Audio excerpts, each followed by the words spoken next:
Hey everyone, thanks for tuning in to another episode of the Dine Sports YouTube page and podcast network.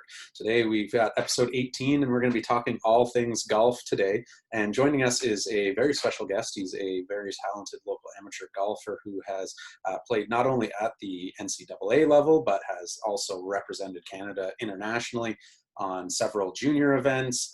He's competed in local tournaments abroad, has several fairly high profile wins under his belt as well too. So we are thrilled to be welcoming Ryan Sevigny onto the podcast today. So he'll unpack not only his journey as far as how he picked the right school for him and making sure that it was the right fit for not only academically, but making sure that he would blend in seamlessly with the golf team there and also get a fair crack at some decent playing time, because he kind of peels back a little bit of the school golf mentality there and sort of what goes into it. And there's lots of people on the team and only so many spots, so it's definitely different than a team sport, because everyone, while you're all pulling for the same university, at the end of the day, there's only so many spots to go around. So it's a really interesting dynamic. So we can sort of peel that back a little bit as well too, and dive into that. So we got a great episode. Hope you guys enjoy it. Hey guys, thanks for tuning in to another episode of the Dine Sports YouTube page and podcast network. Joining us today is Ryan Sevigny. Ryan, how are you doing, sir? I'm doing well, Kyle. How are you? Doing really well. So, as a golfer and lockdown going on right now, are you playing more golf, less golf, about the same amount of golf? What's your day-to-day look like? I would say I'm probably playing about the same amount of golf. I would say the one trade-off is I'm playing less competitive rounds at zero to this point that I would have normally played in a given summer schedule. But I'm still able to play. But the biggest thing I'm finding is it's very hard to get in your practice, because at the golf courses, they're very restrictive in what you're able to do when you're there, like how soon you can arrive before your scheduled tee time, and then pretty well they're strictly enforcing you got to leave the premises when you're around. So it makes it a bit harder to kind of get in my reps that way. But in terms of actual games, I would say it's about the same. Of course, we lost a few weeks there waiting for the season to get going, but I'm lucky enough that golf is one of those sports that even in a pandemic is kind of one of those low risk activities, or I guess sports. So it's nice to still have that. Yeah, for sure. And what sort of guidelines, or have you heard any sort of scuttlebutt coming through the grapevine there of what a competitive golf season might look like this year, or is everyone sort of grasping at straws at this point still? It's honestly a bit of both. So like my typical tournament schedule, it's probably a good mix between like individually run tournaments, whether it's I do one with Flagstick Magazine. They're a golf publisher in Eastern Ontario, run their own event. And then courses just conduct their own events. Like it might be like a 36-hole one-day event. I've done down in Kingston at Cataraqui Golf Club. And then provincial governing bodies. There's the OVGA in Ottawa, which is the Ottawa Valley Golf Association, and they're a subset of the Quebec Golf Association, and they fall under the umbrella of Canada. So I usually do a combination of those, but well, up to this past week, what I found out was a lot of the local club run events, they're basically just saying, we're just going to skip this year. And the rationale I was from a lot of the clubs is we've conducted this event 75 years and it's looked the same every year. And if we can't provide that same tournament experience to the competitors, we'd rather just, delay a year and hopefully be able to go in 2021 rather than, just give a completely different product. And I see that, but as a competitor, I still look at it and say, like, if there's a dinner at the end of the day, like, cool, that's great. It's nice to socialize with some of the other players, but we're all there to compete. And like, you can still put us on the golf course and we can all just put the ball in the hole and lowest score wins. So for the competitor and me is a little frustrated, but I certainly get it. The logistics must be a nightmare. But thankfully, there are other events and the governing bodies worked a lot with the provincial authorities. So being located in Ottawa, it's kind of like tricky because even though we're in Ontario, our golf affiliations with Quebec, so a lot of their competitions are going to be under Quebec mandates and guidelines. So I know Quebec was doing much worse with their, case, so they were a bit more reluctant to allow larger crowds, and that's kind of the big thing I find with tournaments is compared to just regular golf where you just show up and you go play. A lot of the times tournaments might either be a shotgun, where everyone starts on a different hole at the time, or even split tee where they send half the field off on the front nine and half on the back nine, and then you finish on the opposite nine started on. But their risk is having too many people around, not on the golf course, but on the property before and after play. So I think one of the ways they've kind of got around it is they're reducing the number of players allowed in some of these petitions, and they're strictly just doing first tee times with a do not arrive prior to 45 minutes. So that's a bit different because a lot of the competitors, like personally, I like to get around at 60 minutes a warm up before I go off, and we're kind of creatures of habit, so you kind of like space yourself out. If you ever seen videos on social media of like PGA Tour or whatever, and they'll film like a given player, and he arrives 45 minutes before and hits 10 wedges, or five irons, and go hits putts. They're very consistent in their routines. So now it's you want to show up an hour early, and there's someone waiting outside your car door, making sure you don't get out until you have 45 minutes. So it could be a bit stressful, but at the end of the day, it's the same for everyone. So it's just an adjustment period this year. They're going to have everyone putt with flag sticks in, just like they're doing, but it won't be like the PGA Tour where you get to take out the pins, and we're not going to be that spoiled. But that part I find very interesting, just because last year I know the governing bodies made putting with the flag stick legal, but I've played my entire life with the flag stick out, and I just would elect for that option every time, more often than not, if I could.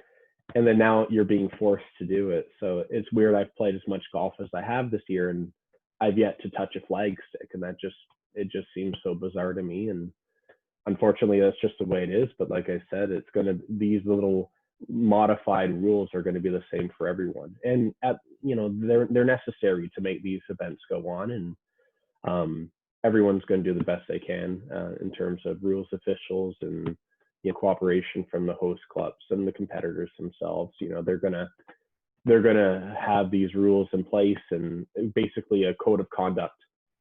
And if you violate it, you could get a penalty or two, or potentially even disqualification. If you just say to heck with this and take out the pin, or elect not to follow these guidelines, there will be punishment, and it's just necessary for everyone to play by the same rules, so to speak. So yeah, it's going to be a different year. My first event is July 6th, but it's a very heavy loaded back end season. August and even September are going to be quite busy, but it just feels weird not to have got going by now in a competitive sense, and things didn't get finalized up until last week, just to kind of know what year looks like, and kind of map out things. So it's a different year for sure, but it's still the season, so I'll take that. Definitely different in more ways than one, for sure. And do you think it's going to result in you having to maybe travel a little bit further, or expand sort of your tournament circle that you would normally go to, because you're looking for whatever tournaments are actually running this year? Or or is it mostly just getting delayed, and it'll be, like you say, a lot more fall golf than you're maybe used to? Yeah, no, it's actually going to be very local centric this year. And I mean, part of the thing, the provincial body Golf Quebec, they have a Triple Crown series of events. It's called the Alexander Tunis, which is the biggest amateur event in Ottawa area. Sometimes it's hosted over the river in Gatineau at like Royal Ottawa or Rivermead Golf Club, for example. And then they have another event called the Duke of Kent, which is held every year at Royal Quebec Golf Club up in Quebec City.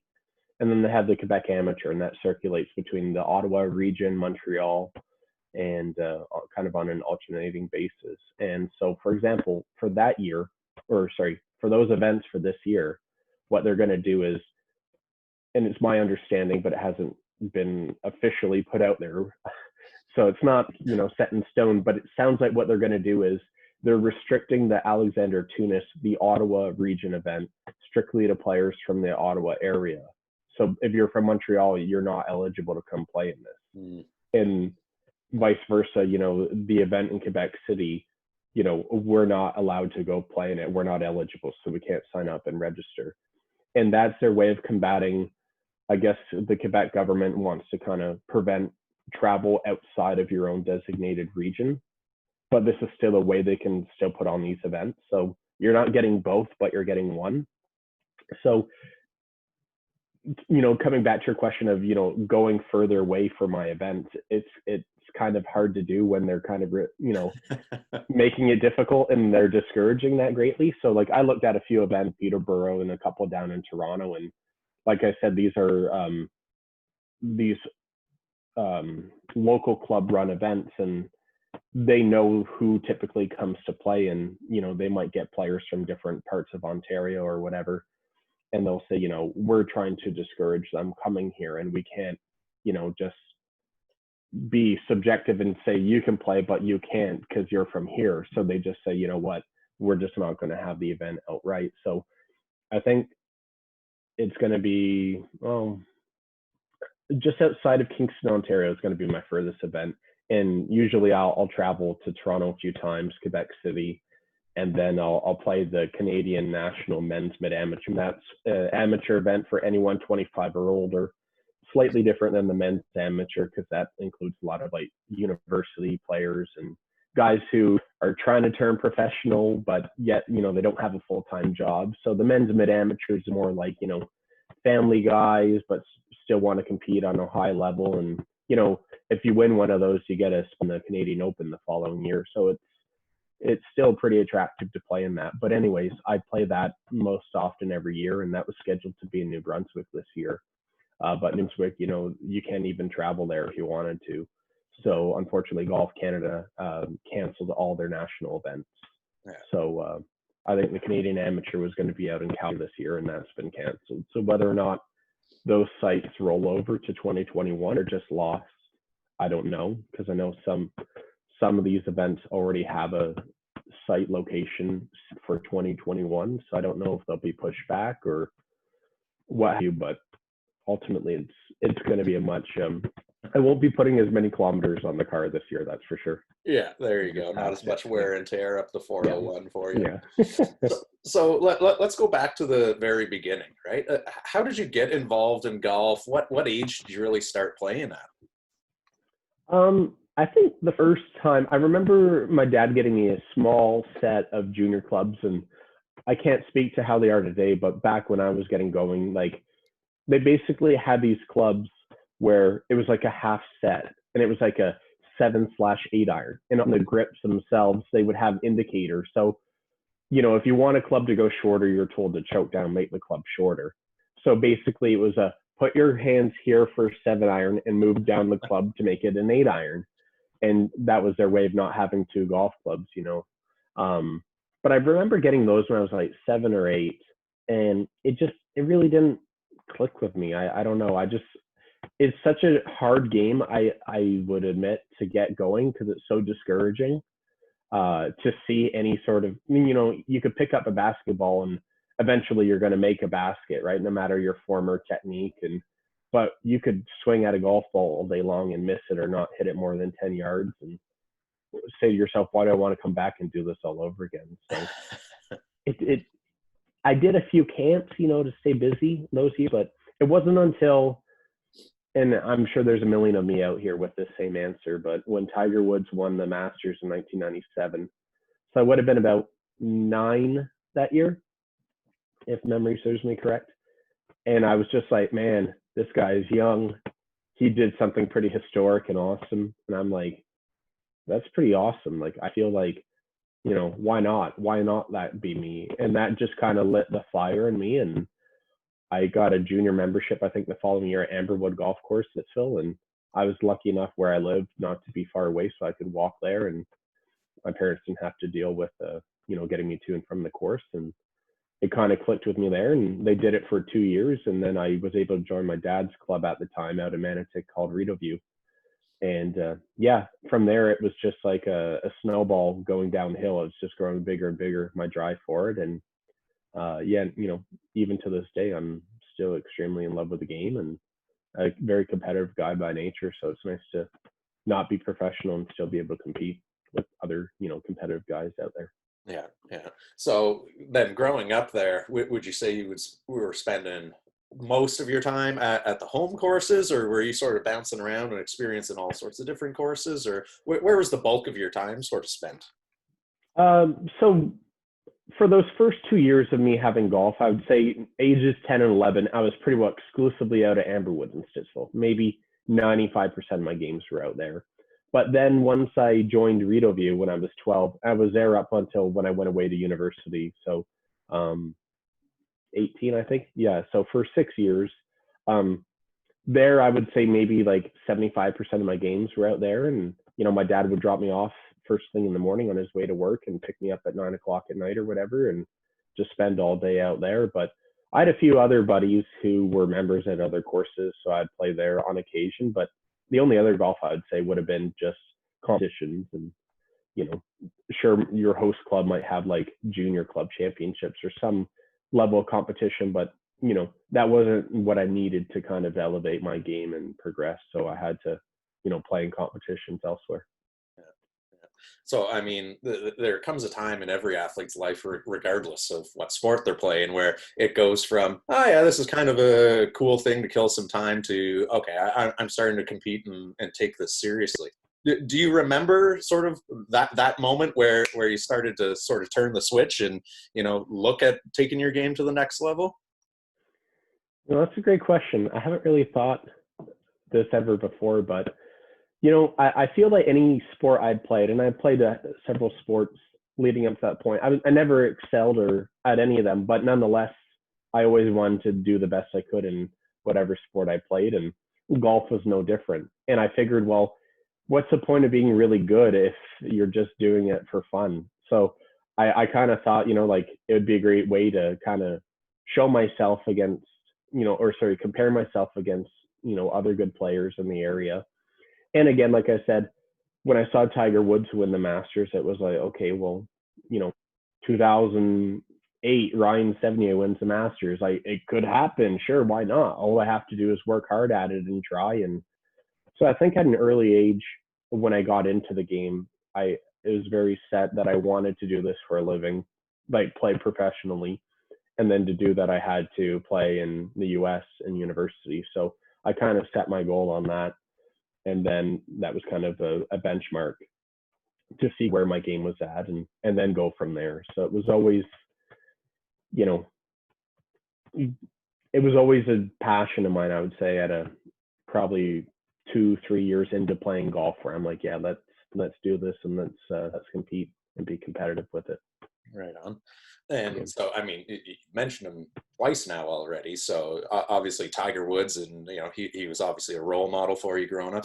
Did you sort of model your game after him at all, or any aspect of his approach? Or was there another golfer, or, 2 or 3 different golfers that you sort of took bits and pieces of their game to add to your approach?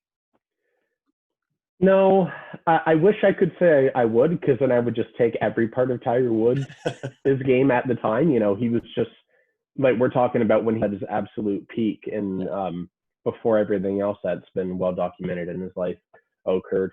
But if it were that easy, just to say I'm going to just have his, fearlessness, his relentlessness, not to quit and give up, or the number of putts he made under pressure when it absolutely had to go in, it was unheard of. And I don't know if we'll ever see it again. So to answer your question, I don't really think there were other players out that I'm like, oh, I'm going to have the same guys follow through, or like, be a great chipper like so-and-so. It was like, no, like you need to be at every part of the game in order to be a good player. But yeah, if Tiger Woods was on TV, I was watching it. That's who I wanted to see at the time, just because you were seeing the absolute best. And everyone might have their own personal favorite athlete in a given sport, but whether you like or dislike the number one player in the world at whatever sport, you have to appreciate what they do when they're in competition and just admire, whatever that makes them stand out about, over and above other elite worldwide athletes, in a given sport. There's something that clearly sets them above the rest, and it's always, good to watch it, whatever the sport may be. Yeah. So, So you ended up going down south to for school and to play golf and all of that as well too. So what was that experience like? Being away from home in sort of a different environment, and also a competitive environment as well too. Yeah, it was. Overall, it was a great time. I had I wouldn't take it back for the world. When I graduated high school, I was actually going through some swing changes. So my game wasn't quite where I wanted it to be yet. So I ended up waiting a year. I went to Carleton University, like right after high school, and took some courses there, which I was able to transfer down to my university in the States when the time came. But it gave me more time to work on my game and have it so it wasn't, a waste of a year. It was unfortunate that I went through the swing changes when I did, because my scores went from like 74 to like 82 in a year. And unfortunately, it scares a lot of Division I coaches to say, we liked what we saw up to this point, but what's going on here? And I became risky from that perspective. So I ended up going to a Division II school. I had a few Division I offers, but they were ranked outside the top 100. And I ultimately made the decision, golf, unlike most other sports where you're stacked up against, very good players, like on a basketball court or hockey rink, where they're going to make you be better and you're going to see your shortcomings up against them. Golf is still individual. You're still teeing up a ball on the first tee, and, you're putting it out on the 18th green. So whoever else is doing the same thing as you that on a given day is kind of beside the point. It doesn't really change your game. So I was quite content on doing Division II on a good program where I knew I was getting a lot of playing opportunity. And the thing with golf in university is that only 5 players go to a given event, and my school had like 15 players. So it was very competitive. We would have qualifying during the week leading up to a good competition. So I knew that if I was playing good golf, I would be one of those top guys. And, I wouldn't want to be at a good Division I school and never get to play. Yes, it would be nice it'd be like a bench player, right? Like you kind of ride the success of the better players around you. And at the end of the day, when you reflect on your time, you'll say, well, it was nice, but I didn't really contribute and I didn't really, grow as an athlete while I was there. So taking the route I took, I firmly believe that it helped me just by getting in that experience and doing that. And, in my 3rd year down there, we qualified for nationals, which was the first time in school history, and we've never done it since. So I'm glad to say I was part of accomplishment, first in program history. So yeah, it was a great time there, and my game had its ups and downs. And unfortunately, I started playing best golf right at my last semester in the spring when I was about to graduate. And I wish I had another year, just to see what I could have done. But it was just one of those things. So I can't imagine some of the athletes now who would have been, seniors or 4th years, I guess we call it here, where, that championship season was cut short. And then all of a sudden their options are to go back to school for a 5th year and incur all those costs just to get that, remaining, experience, if you will, or they just call it quits right then and there, move on to whatever is next in their life. So it's different for different players for sure. Yeah. And I mean, that's kind of kind of be a weird experience as well too, when you were saying, well, if you got 15 guys on the team, only 5 of them are going to a given event there, right? So in a sense, yeah, you're a team, but you're also kind of looking over your shoulder and constantly measuring yourself up to one another and whatnot. Yeah. What's the dynamic like in that, as opposed to like you were saying, a hockey locker room or a basketball team or something like that, where you all are pulling for the same thing, right? It certainly had its challenges, especially with that many players. For sure, you want to have your team do well, but you want to be part of the reason why, right? And unlike, if you're playing another sport and you're a secondary or a bench player, you're still at least part of it. And the only way you can do something about it is by playing better when your moment is, to step up and ultimately steal that other player's spot in the lineup. But for golf, I mean, I can only speak to what it was like for my school, but more or less, like, we had turnover every year. Some people transferred or dropped out, and then we had graduates every year, and then obviously incoming first years or freshmen. And but more or less, my 4 years were probably 3 or 4 players that just were above and beyond the rest of the players, and I think the whole team knew that. So it was, more or less all these other guys competing for 1 or 2 spots in a given week, and then there was it was like a revolving door, depending on how our tournament schedule was laid out. If we had like tournaments, I think in university they were Monday, Tuesdays.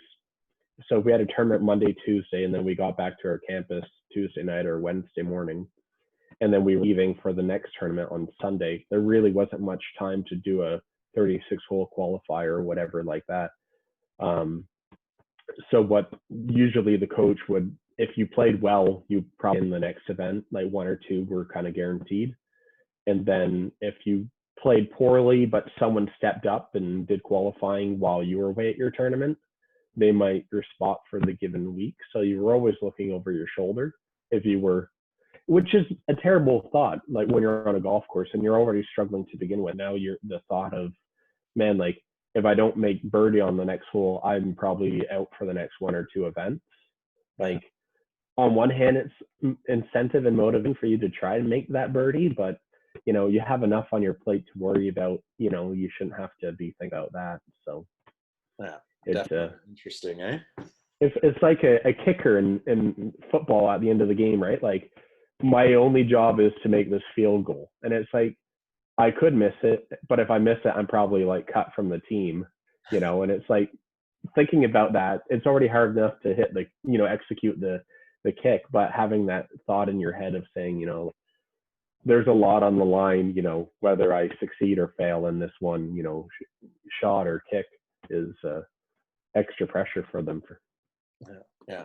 So, I mean, other than the fact that they've got a bit of a warmer climate and they can play, a heck of a lot longer season than we can up north here, are there any major differences just in golf culture in Canada versus down south in the U.S.?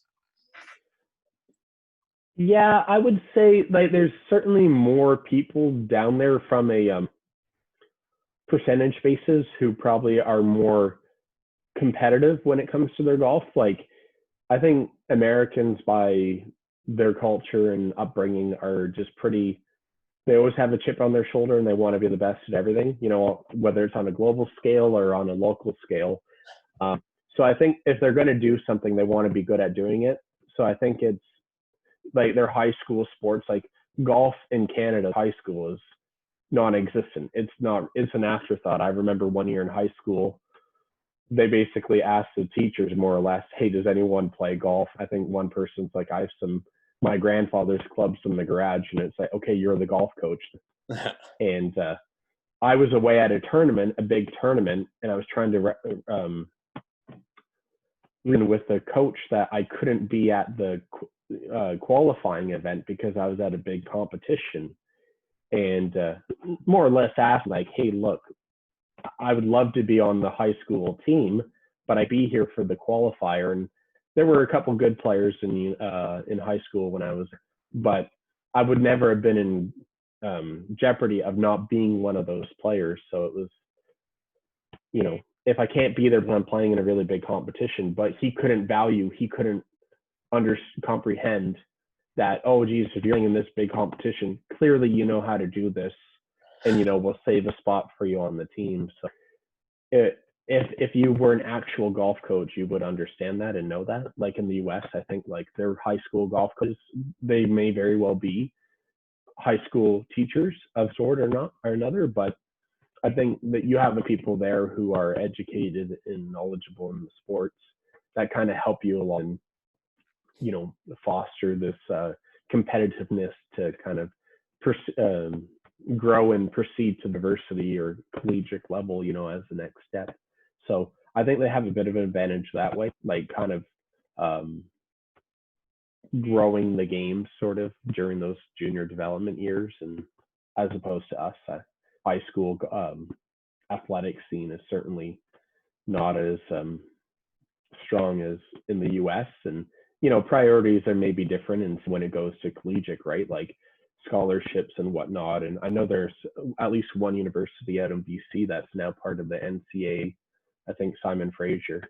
But it's a challenge, right, depending on your athlete, to get them to choose to stay in Canada or go down there where they can compete more in the sport they love. Whether they make a living out of it beyond that is beside the point, but also perhaps get a free education along the way. So Canada certainly has its challenge in retaining competitive athletes, and golf's no different than that too, especially when you, as you mentioned, the climate. That's something, unless you're like in Victoria, you can't really offer golf year round to people much of Canada. So that's all I needed. That was my hook to get me to agree to that. Golf in January. I mean, yeah, as a Canadian, how great does that sound? So snowbanks or putting green, right? not a hard decision. No brainer. Yeah. So I mean, you've been doing competitive tournaments for quite a while now, and you've had some great results. You've had some wins. You've had success in that realm. But do you remember your first tournament going into it, and sort of what your mindset was? Were you nervous? Were you confident? Walk us through what you were feeling heading into your first sort of major event there. I would say, I mean, my first tournament, I was probably 10 or 11, and I really have no memory of that whatsoever. My game wasn't very strong or very good, but it was just something for me to do and play in. So I can't really speak to that. But my first major event, I can't recall if I was 13 or 14 at the time, but I had qualified through the Canadian Junior Golf Association to represent Canada in the Junior World Championships out in San Diego, California. And I went out there, and it was, a tremendous honor. We were at the historic Torrey Pines Golf Club, and for opening ceremonies, and they had a parade of flags, and they had a U.S. Navy SEAL parachute in as part of the ceremonies. And I just thought, man, like, that was probably the moment I thought, I'm here because I'm good. Like, I didn't know how good, but obviously, like, I'm pretty good at what I'm doing. And it was kind of like the sign I needed to just say, like, who knows where it can go from here if you're already here after just a few years of playing, and like, let's keep at this.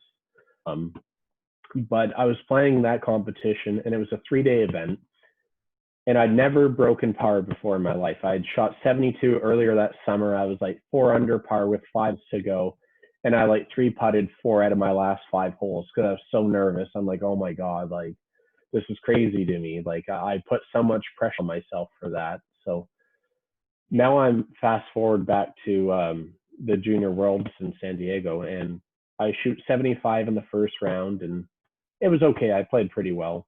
And then I get into the second round, and I end up shooting 4 under par 68, like only time ever breaking par, and I do it by 4 shots. And what a time to do it, like Junior World Championships. And so I found I'd never broken par before. Next thing I know, I'm like 3 off the lead going into the final round. And it's like, oh my God, if I do this again, I could be a world champion. Like, this is insane. And that was such a cool moment because I'd put so much time and effort into preparing for that event, and never in my wildest dreams would I think, maybe a 71. Like, I knew I was progressing and my scores were getting lower, but I never thought I would do my personal best by 4, like in a championship, like that's pretty crazy to look back and say that I did it when I did. And of course, I'm still inexperienced at this point. So I felt like I was playing in the final round of the Masters, on the final round. And unfortunately, the moment got the better of me and I finished okay. But one of the things I can kind of, my feather in my cap is going into the final round, I was beating Ricky Fowler. So he ended up beating me overall, but after 2 rounds, I was beating Ricky Fowler. And I knew who he was at the time. Like, Ricky was an extremely good junior golfer and won a lot of events in the US. So he was certainly one of those people where you kind of see where their game goes and you follow them. And he made it big time. But at the same time, like, I think the guy who won and a bunch of those other guys, you've never heard of them. So that's the thing with junior sport too, right? No matter how good you are, you could be a prodigy.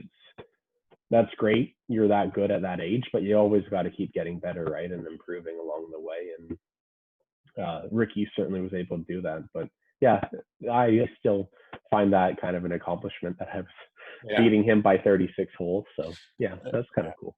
Yeah, there you go. If only it was a 2-day event there, you would have had I know, I would have had him. I wish there was like a thunderstorm or something to cancel down. So yeah.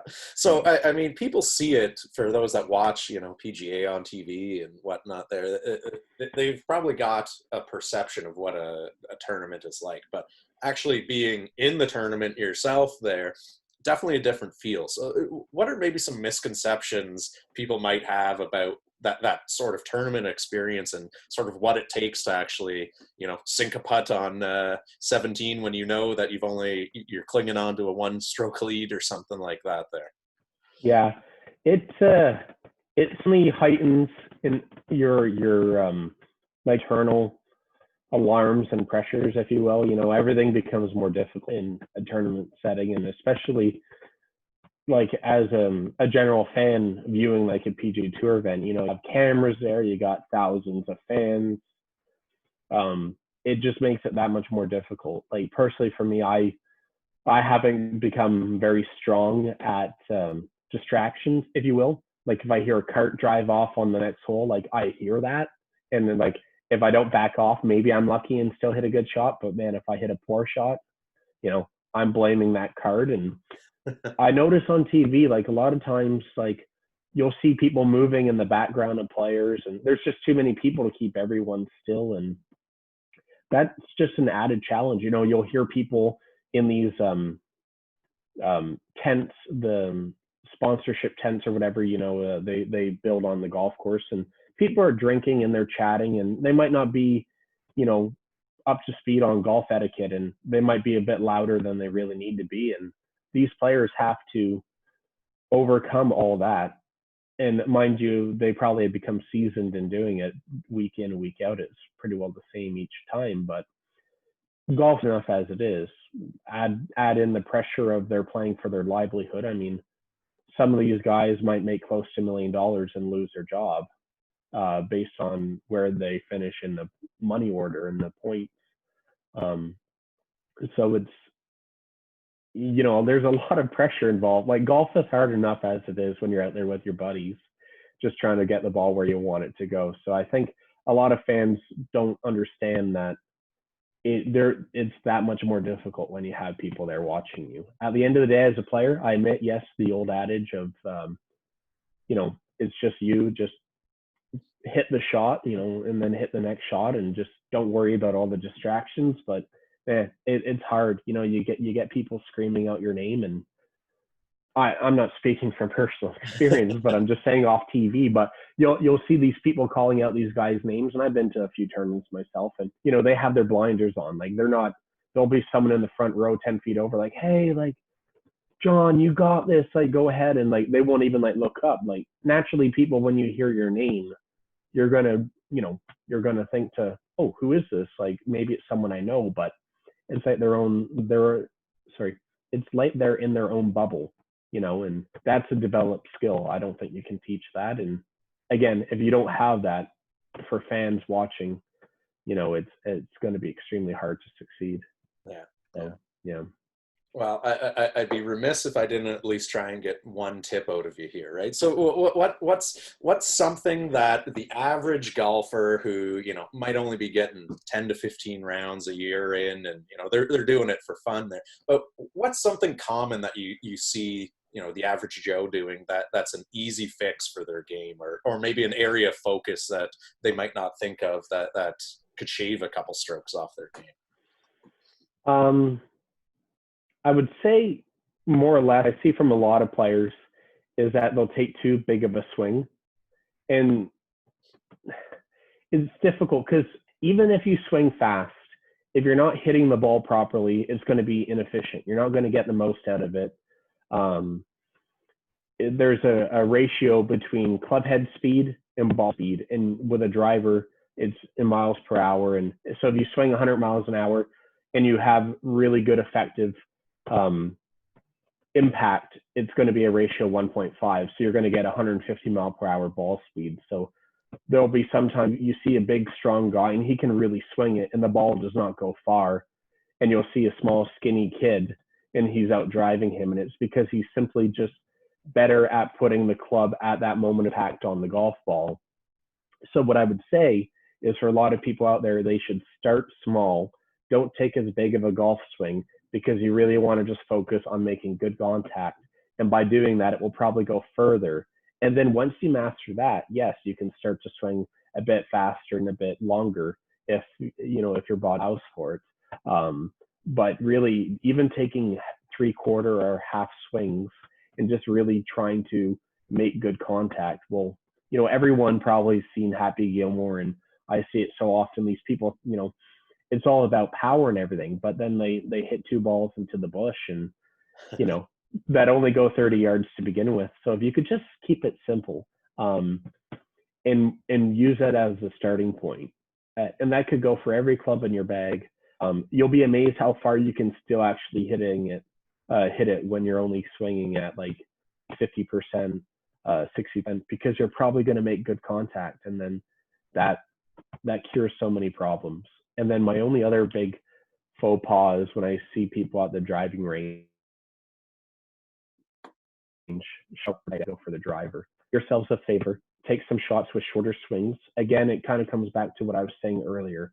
Get that feeling of making good contact, feel that ball come off the club face, and then progress. Like go to your irons and then to your woods and then ultimately to your driver. If you just start right away with your driver and you're going to kill it, it's like just showing up for a race and you haven't run in forever, and then you're doing the 100-meter sprint. Like start jogging first, like get your fundamentals in there correctly, and then progress. Maybe start running a bit faster. Think of a treadmill. Like keep increasing the speed on the treadmill. Just don't jump on the treadmill at like 9 miles per hour. You're going to fall off and look bad doing it too. So just start small and just have shorter swings and just work at good contact and then go from there. Yeah. Yep. So, looking ahead to the future here, what do you see for yourself, maybe 5 years down the line? Are you still competing? Or are you in a different avenue? Or what's in store for you? Probably in about 5 years. I'll probably still play some events. I imagine, if my wife and I, we have a family, that will certainly change the dynamic. But I think no matter what a given year looks like, I think I'll still have one or two events on my calendar to compete in. And I want to make an effort to play in the Canadian men's med amateur pretty well every year. It's a good excuse to travel around Canada and see different parts that I wouldn't otherwise go see. And I've been fortunate enough to already see a couple provinces because of it and go to different areas. So that would probably be one of the events on a reoccurring basis, but who knows what the future has. I don't see it getting any more so. Like I'm fit to be able to do as many as I do with my job and kind of coordinate around that. So we'll see what the future has, but I don't expect it to increase anymore. I think my visions of turning professional are long in the rearview mirror, and that was part of my